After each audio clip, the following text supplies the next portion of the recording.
Hello and welcome. My name is Gino Barbaro, one of the co-founders of Jake and Gino, and today's guest is Jaren JD Sustar, real estate investor and host of the Finance Cowboy Show. By the age of 30, he went from $100,000 in debt.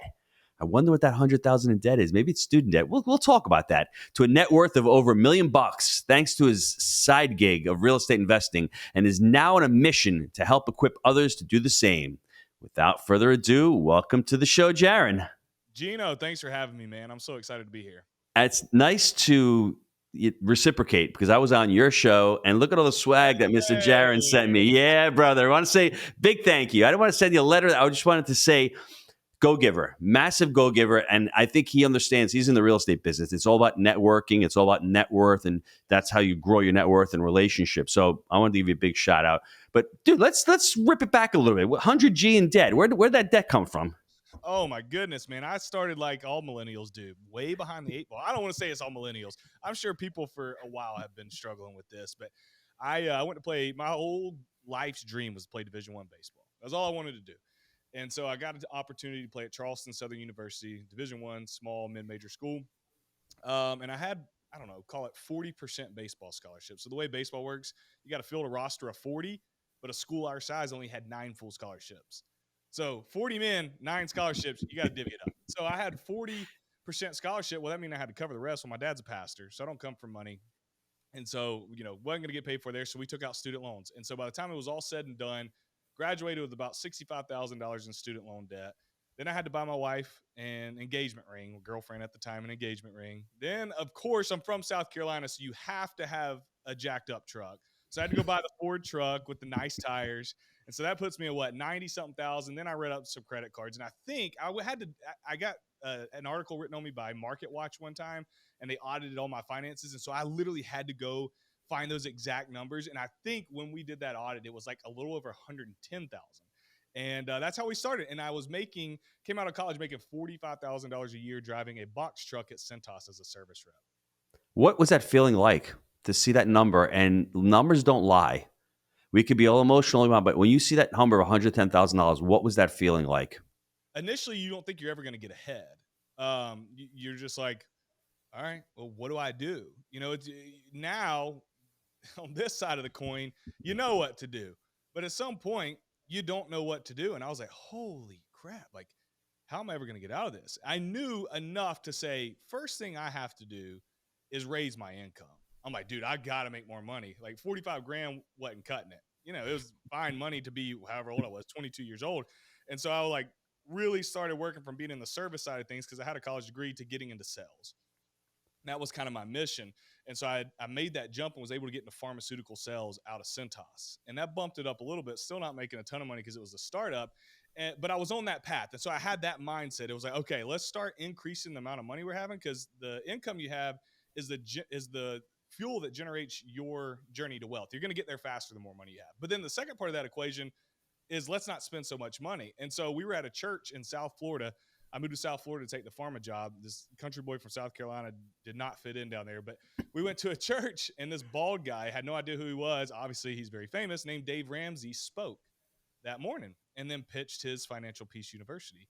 And so my wife and I were 22, 23 years old. We had just got married. We said, let's go figure this out. And so we went through his class. We can unpack what I agree with and disagree with Dave Ramsey because I don't agree with everything. But at the time in our life where I was already working on generating more income, his program helped us eliminate debt. And so we went on a journey for 5 years, dude. I tell my story now of, we had this wealth and we had these rentals and we're doing good. But for 5 years, it's a long time. It felt long. We just paid off debt, increased income and paid off debt. There's so much I have to unpack there. I think the first thing is it's not real rocket science. You're raising your income. You need to make more money. Yep. The hard part is to spend less. And I don't fault millennials or the next generation after that. There's just so much that you guys can buy. Myself growing up, I didn't have a phone. I had instant gratification, but I couldn't gratify myself in a lot of things. I actually had to get into a car, go to a store, and use cash because I didn't have credit cards when I was younger. Now we all have Venmo, we have Zelle. It's so much easier to spend. And that dopamine hit, understand what's going on in your brain. If you're addicted to spending, you're going to go spend money, and in the pleasure center of your brain, you get that dopamine, and it's very hard to overcome that. And so for you, how did you overcome that? How did you come to Jesus moment and say, I did it, but someone else didn't do it? What made you motivated to want to dig yourself out of that hole? I think it's a couple things. I was surrounded by people in my life who were wiser than me, and I saw the life that they had, and I wanted that for myself. And they kind of told me, "Hey, if you're going to do that, it's going to take a little bit of sacrifice, delayed gratification.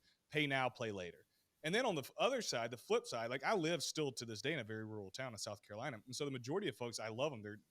I have tons of best friends like this, and there's nothing wrong with this mindset, but they're stuck.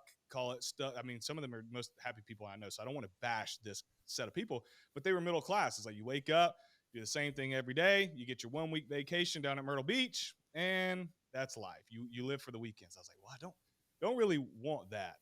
And so I think seeing both sides of those coins, and then I think one thing that happened for me at a young age that most people don't adopt until they're older is I realized very quickly that buying things did not bring me happiness. And if it did, it's like you said, it was a quick dopamine hit and then it wore off. And I think there's people who go through their entire life and they're never able to reconcile that in their mind. They keep buying thinking that it's going to bring joy. And I quickly learned, 24 years old, that happiness was a decision, and it came from experiences and being around the people and doing the things that I enjoy doing, not obtaining material things. And I said, if I can create a life to where I can choose what I want to do each day, that means I'm going to be able to do the things that I love more with the people I love more, and not just accumulate stuff and be a slave to debt. And that's the journey we did. Jaren, it's a great point that you make, but unfortunately, most people aren't aware.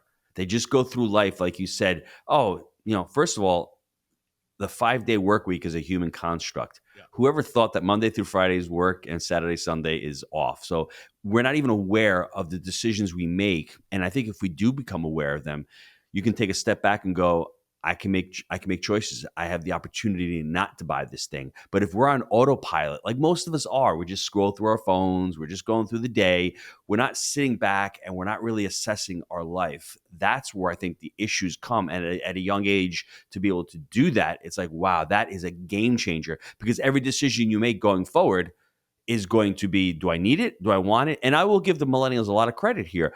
They aren't into the material things as much as my generation was, but they're into experiences, which is great. But there's so many little things, the leakage that Dave Ramsey talks about. You've got Adobe, you've got Ring, you've got Netflix, you've got Hulu. You have so many subscriptions, so much money that's leaking out of your financial plan that if you don't take control of that, it starts to add up. And then it becomes a mindset where all of a sudden, I'm not going to be as efficient. I'm going to let money go. So I want you to really diagnose this. You're out of college.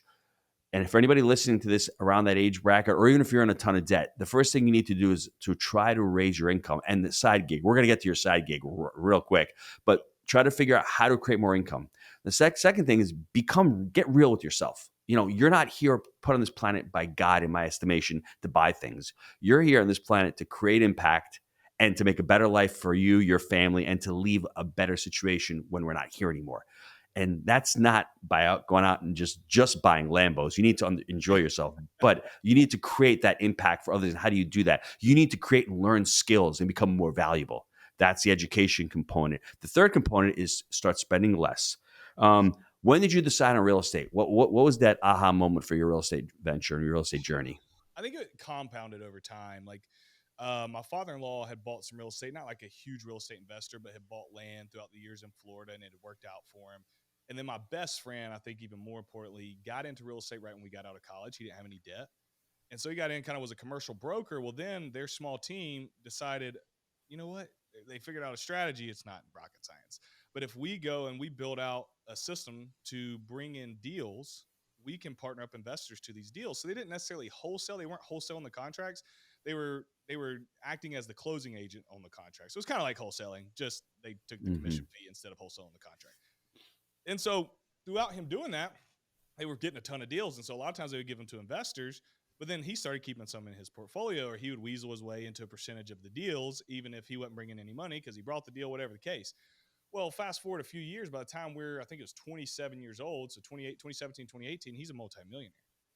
And it's like, holy moly. But for all those years that I was paying off debt, he's telling me his journey. So I'm kind of learning and hearing the lingo.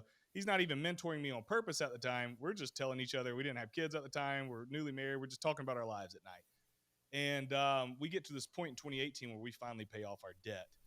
And he's like, hey, bro, no more sitting on the sidelines. Like, it's time to go. And so he actually took me under his wing, helped me find the first property. It was in Greenville, South Carolina, helped me analyze it, helped me find funding for it, helped me close on it, all of it, get property management in place, and kind of just, gave me that safety net, the security instruction I needed to get in the game, because I just remember being so scared. I coach a lot of folks. I know you guys too. It's like, man, you get with that person who is their first deal. Oh, it's so scary. I can remember the feeling. And I tried to back out. And he's like, you're not backing out.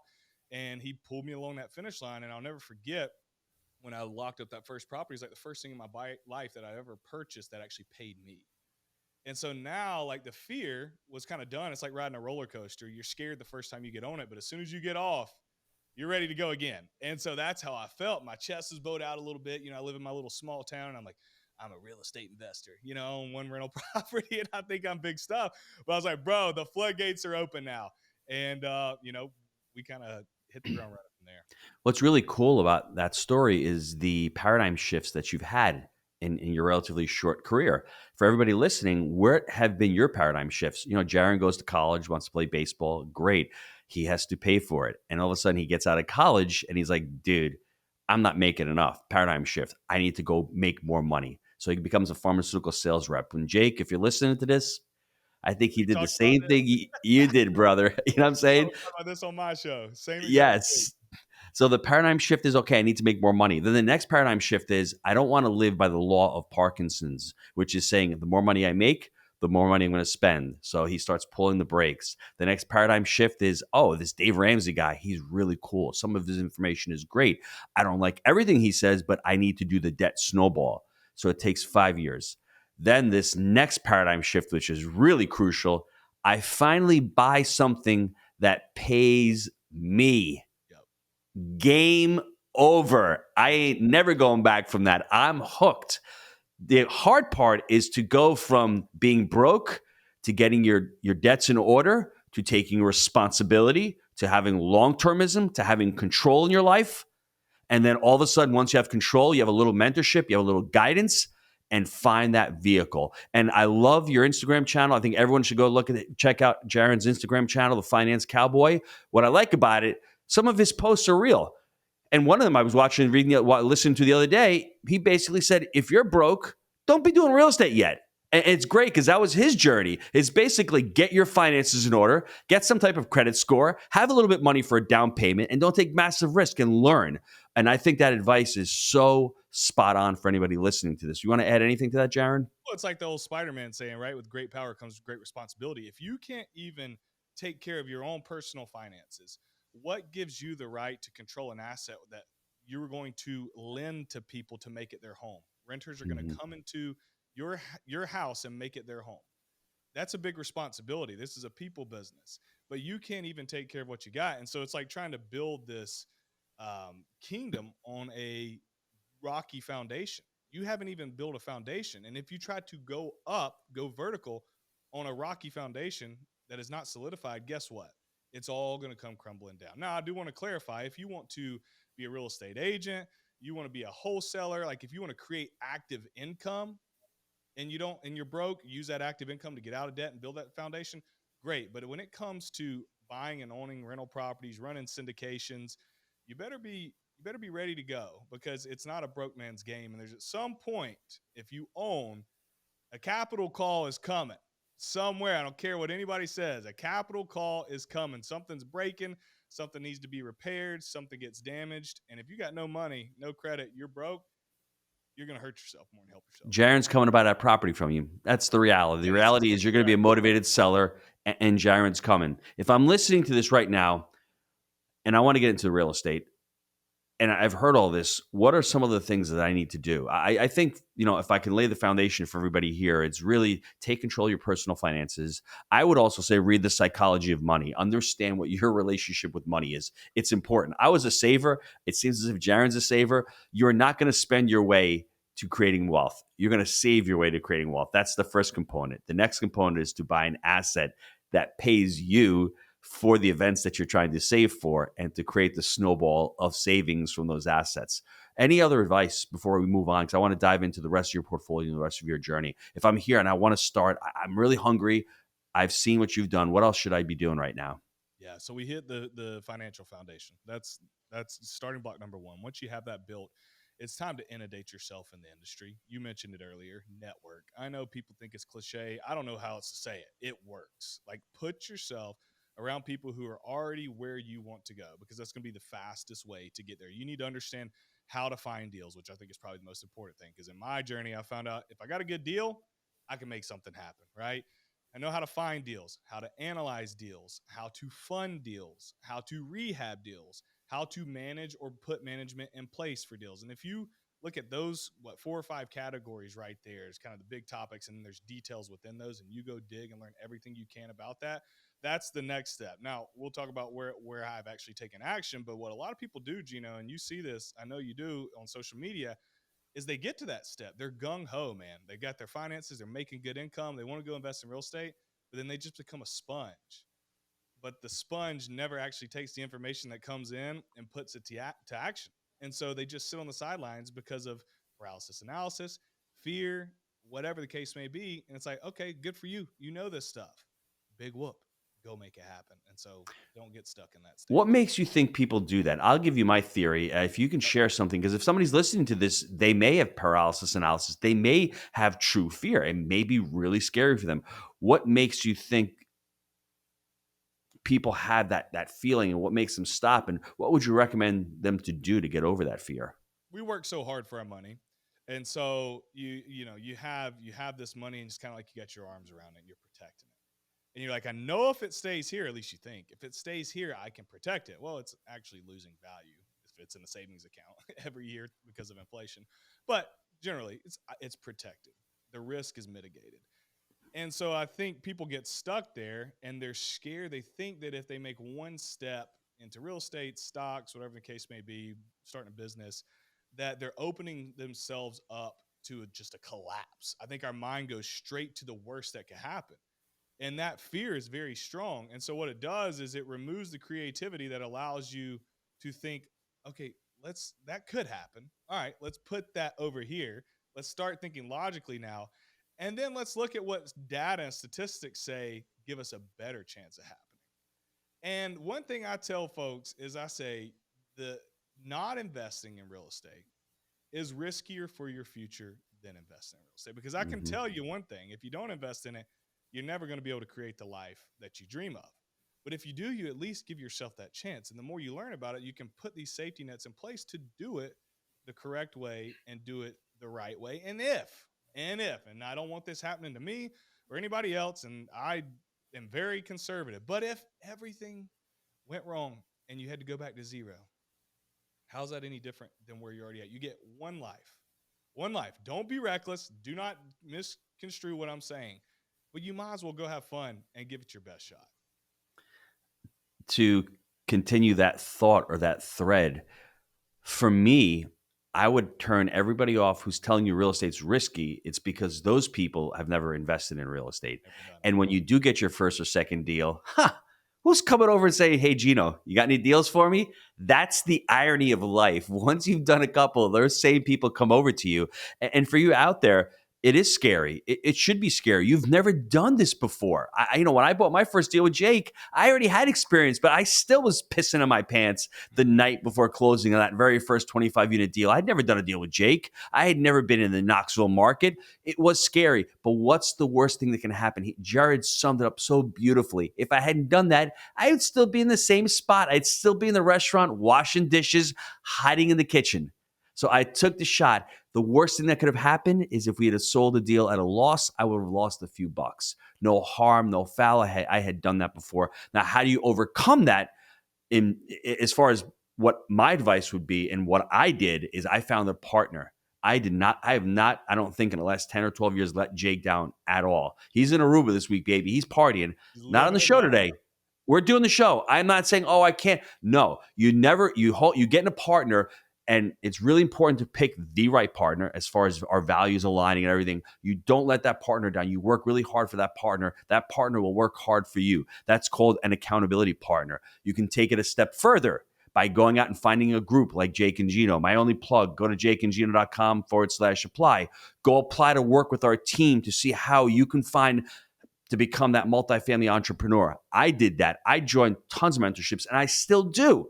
6 figures a year I'm spending now when I didn't want to spend $600 back in the day. I was broke back then spending $600. Why was I broke? Was there a correlation? Yes, there was. There was definitely a correlation between the amount of money and time I spent on my education, on myself, versus working for somebody else or working for a small business. So understand that you need the accountability.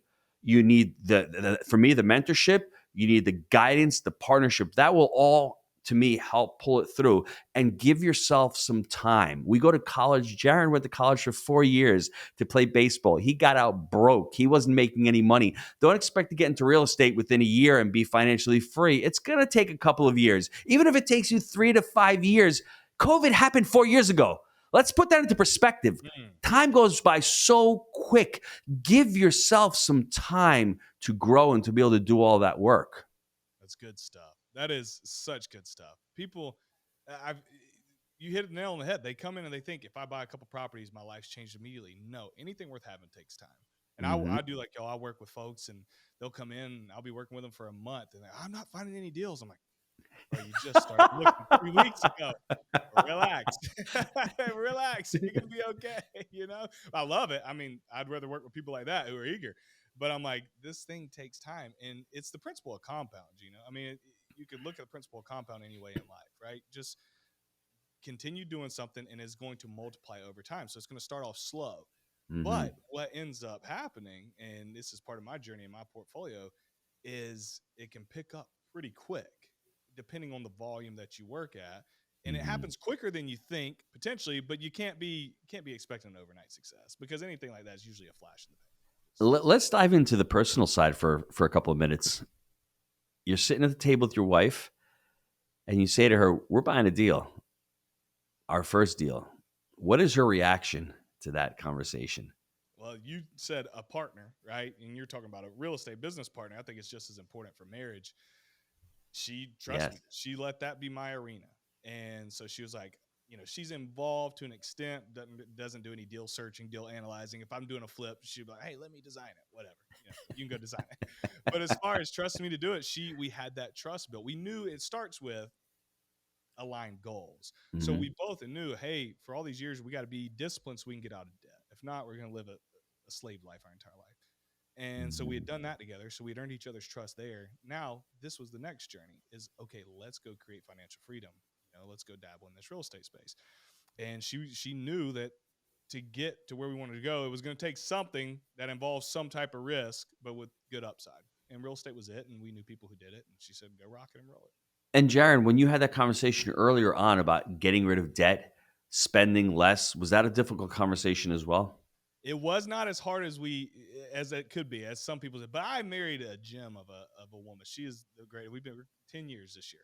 And I mean, she's awesome. We're aligned together. And so, but I work with folks that is a struggle. And I think when it's a struggle, you have to be careful how you present it. Because if you come on as attacking and shaming the other person, good luck. It's not going to work. So you need to, well, in my experience, I think it's been good to inundate them in environments where they're hearing it from somebody else. They're not going to want to hear it from you. So one thing we did, and I may have done it on purpose to inundate her at the time, didn't realize it, is when we were driving down the road for road trips, we would turn on Dave Ramsey podcasts. And then as we've progressed into business, I would turn on How I Built This by Guy Raz, one of my fantastic podcasts. There's been real estate podcasts when we were in that journey. I would just, and so it's like you're on a 4-hour trip and you're just hearing it over and over and over. You're hearing these stories. Well, when they're hearing it from somebody else, it's hard not to believe it and want to adopt it. But just be careful how you present it and, be loving with it because you're not going to have any success otherwise. You have to paint the picture for your spouse. When I told my wife back in 2013 that I wanted to do real estate with Jake, she was full on board. But I'm like, I want to become financially free. And to her, when we got married in 1998, she became financially free back then. So she didn't know what that meant. So I'm using these terms that she doesn't understand. There's a shoebox, there's money. I'm financially free, Gino. I'm the one who's worried about the bills and making the money.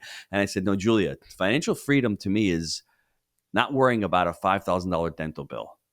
Being able to pay my mortgage, being able to pay for the cars, being able to pay and have friends come down for vacations, being able to go out to dinner and not looking at the right side How nice is that, by the way? Like, just being able to go out to eat and just get what you want. I mean, I remember a day yes, where like I couldn't do that, but it's yes. amazing. It's so cool. Yes. And but to your point, to my point, paint the picture to them of what your true why is. I really wanted to have a business where I could have my family inside of it and that they're part of the Jake and Gino community. Now she's got her own branch and she's life coaching. So I painted that picture for her as well. And I said, hey, we could possibly leave New York and go to Florida in warmer weather. So make sure that you make sure you understand first and foremost why you're doing it. You need to have clarity on that. I knew why. Well, I sort of didn't. I didn't. I didn't want to do this restaurant thing. I wanted to do something else. And I like this. And I knew that I could build wealth and I knew that I could scale a business. But understanding that will give you clarity and have an open and honest conversation and let them feel your pain. I'm sure your wife felt your pain. My wife felt my pain. And I'm going to end with this before I ask you the next question. If your spouse gives you the trust, you better work your ass off. You better not say to them, I'm tired tonight, or I can't do this, or I can't go do a property tour, or no, there's no excuses to your partner, whether it's your business partner or your spouse. That's the level of commitment that you need to have. And it's the same thing when you're dealing with investors or whoever. If they are giving you some sort of money, you're being a steward. So you're being a steward for your family, and you need to have that level of commitment for your spouse, for your partner. If they're giving you that level of trust, you better push all in, baby. That's good. That's really good. Spot on. You've got a house right now. What's the next step? What do you do after you buy your first rental property? Yep. So we went the single family route. That was how we started. And so I bought the first one, used my own money, 20% down, rehabbed it with my own capital. Right. So I'd saved up after we got out of debt. Then I had enough to do another one later that year. 20% down. That must have felt great, huh? That must have felt really great to be able to do that, huh? Like, wow, I'm buying my own house. I'm fixing it up. I got 20% to put down. I'm actually creating a place for somebody to live. Just the thought of that process is amazing, isn't it? Oh, it was so cool. And then actually acting on it and seeing it come to fruition. I mean, getting it rented out and it looks good. And you're, posting it on Facebook. This is long before I had the Finance Cowboy brand. And you're like, oh, everybody look at what we did. Anybody need a place to rent? And you're like, really excited. And, one thing we ran into that completely changed our life, though, was after that second property, I was about out of capital. So we had worked out of debt, saved up around 40, 50 grand. By the time I bought those two houses and rehabbed them, our capital's gone. And so I had this realization of, okay, if I really want to scale this, I need to make a lot more money, because at this point I was already making decent money now, by 2018.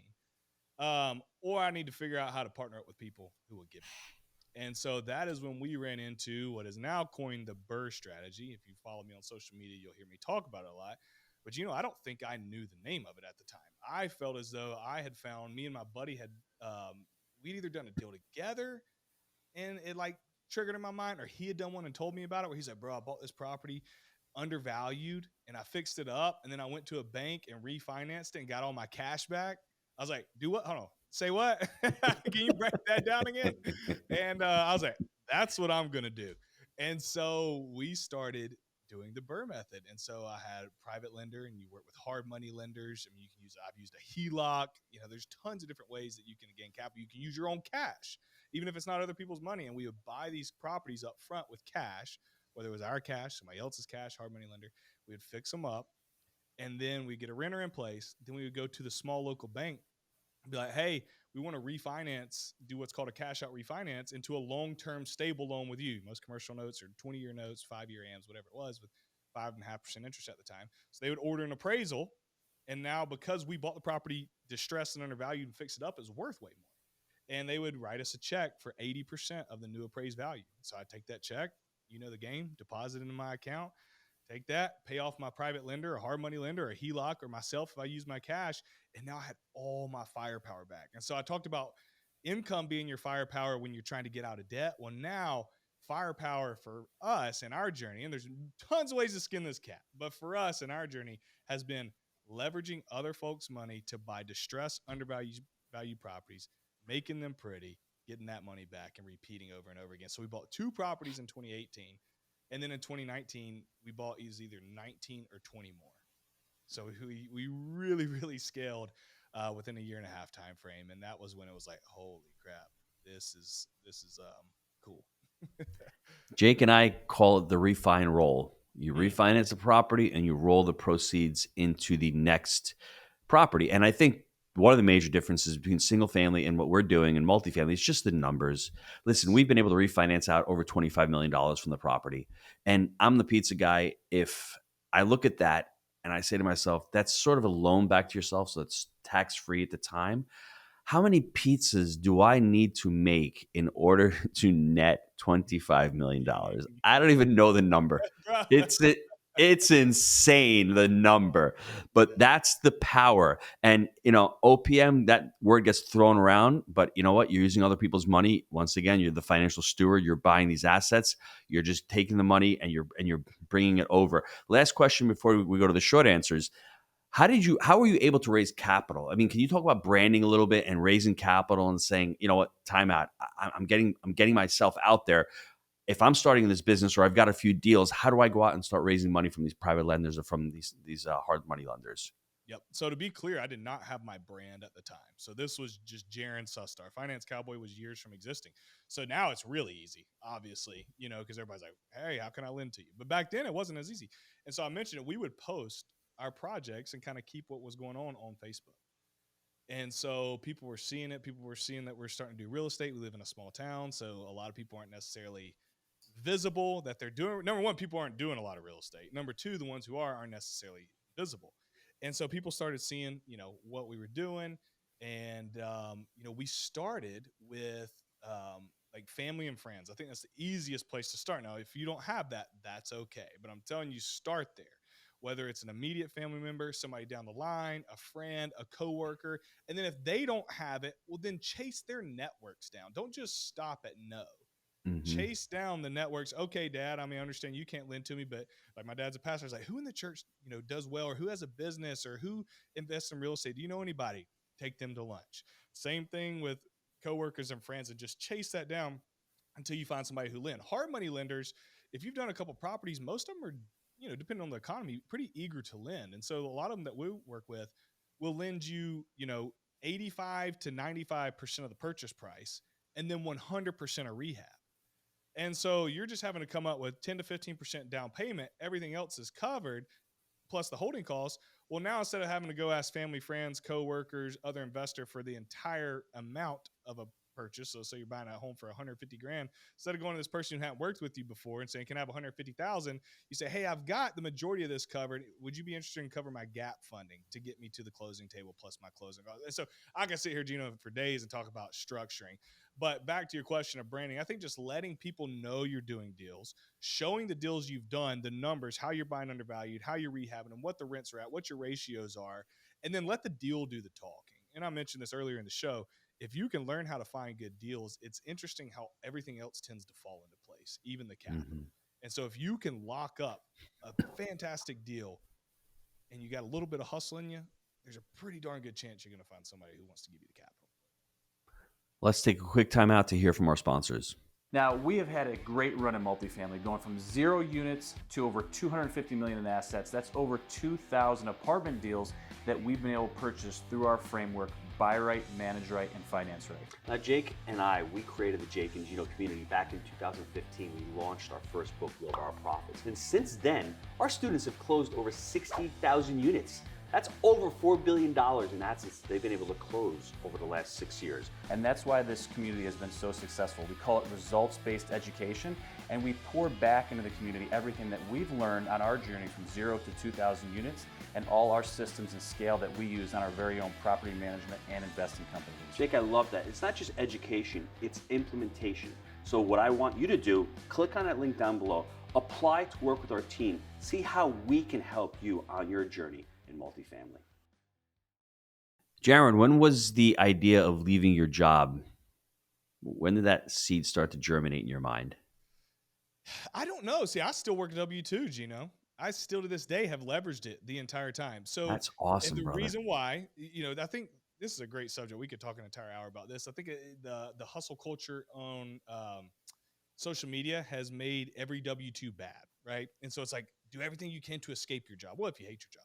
So I've been doing the same gig in medical device for 7 years. I have the greatest customers. I work with people in pre-hospital. I love them. They love me. I'm helping save people's lives with the products I sell.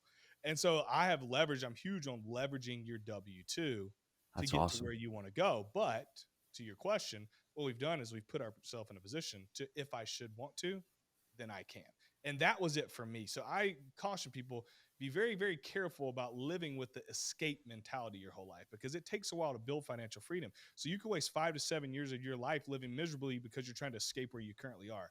Why don't we change our current scenario? Let's go do something a little more interesting that's not making us dread every Sunday night until we can reach that financial freedom. And then when you reach that financial freedom, make the decision. Do I want to walk away from what I'm doing now because I enjoy it? Or do I want to stay here? Or because I don't enjoy it, do I want to stay here because I do enjoy it? And so that's the decision, the place that we've put ourselves in life. And, we'll see where the road takes us.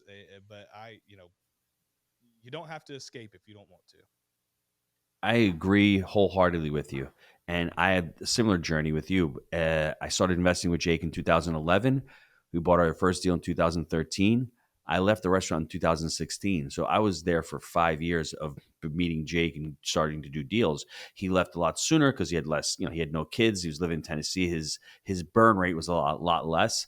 I just figured when I had enough cash flow coming in and I could leave responsibly, and I had a partner, my brother was in the restaurant, you don't have to burn the ships. I think maybe mentally you can say, listen, if that's what you're choosing to do, give yourself some time. Don't put yourself under pressure, because that W-2 job will allow you to qualify for those loans and will allow you to give you that cushion. And the money you're making in the real estate business doesn't have to feed your lifestyle. It can go into going into other deals. And that's how I was able to, because those refis early on, I didn't have to pay the groceries. I didn't have to go buy any diapers.